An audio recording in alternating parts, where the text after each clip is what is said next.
யார் இந்த இயேசு? இயேசு யார் அப்படின்றத நாம ஒவ்வொரு வாரமா சிந்திச்சுக்கிட்டே வரோம். இந்த வாரம் நாம பார்க்க போறது தலை சாய்க்க இடமில்லாதவர் இயேசு. அது என்ன தலை சாய்க்க இடமில்லாதவர்? வேதாகமத்தில் இயேசு கிறிஸ்து மத்தேயு லூக்கா 2 இடத்துல நம்ம பார்க்கலாம்.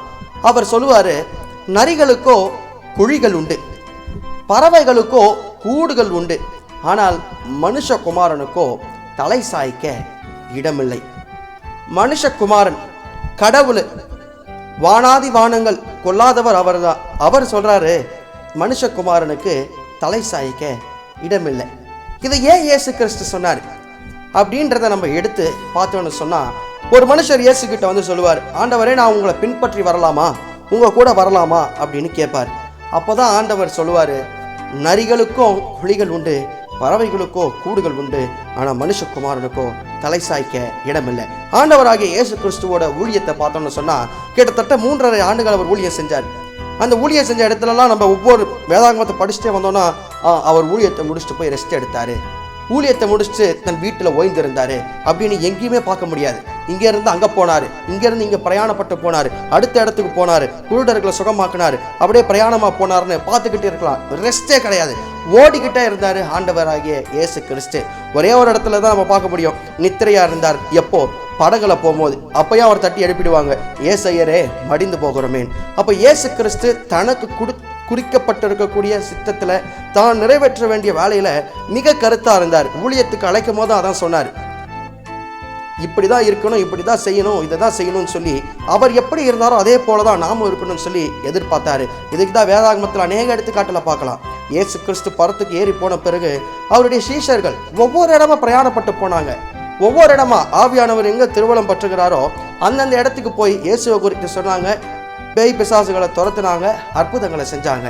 இன்னைக்கு நம்மளுடைய வாழ்க்கையிலும் அதுதான். நம்ம ஆண்டவருக்காக நான் ஏதாவது ஆண்டவருக்காக செய்யணும், ஏதாவது ஒரு ஊழியம் செய்யணும், அப்போ செஞ்சுட்டு போய் ரெஸ்ட் எடுத்துடணும், செஞ்சுட்டு போய் ஓய்வு எடுக்கணும், செஞ்சுட்டு வீட்டுக்கு போயிடணும் அல்ல, 24/7 ஓடிக்கிட்டே இருக்கணும். அவர் நமக்கு என்ன வைத்திருக்கிறாரோ, என்ன செய்ய சுத்த வச்சிருக்கிறாரோ அடுத்து அடுத்து அடுத்துன்னு நாம் அவருக்காக செய்து கொண்டே இருக்க வேண்டும்.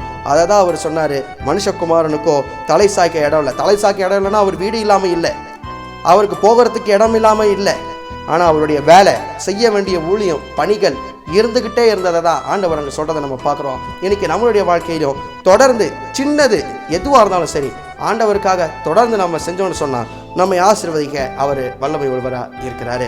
அடுத்த வாரம் இயேசு யார்ன்றதை இன்னொரு தலைப்பில் சிந்திக்கலாம். கொஞ்ச காலம் இயேசுவுக்காக கஷ்டப்பாடு சகிப்பதினால் இன்னல் துன்பம் இன்பமாய் மாறு. இயேசுவை நான் காணும் போது அவர் பாதம் வீழ்ந்து பணிந்து ஆனந்த கண்ணீர் வடிப்பே. எந்த நோட்டம் ஜெயத்துடன் முடியும், அந்த நாடு சுதந்தரிப்பே. எந்த நோட்டம் ஜெயத்துடன் முடியும், அந்த நாடு சுதந்தரிப்பே.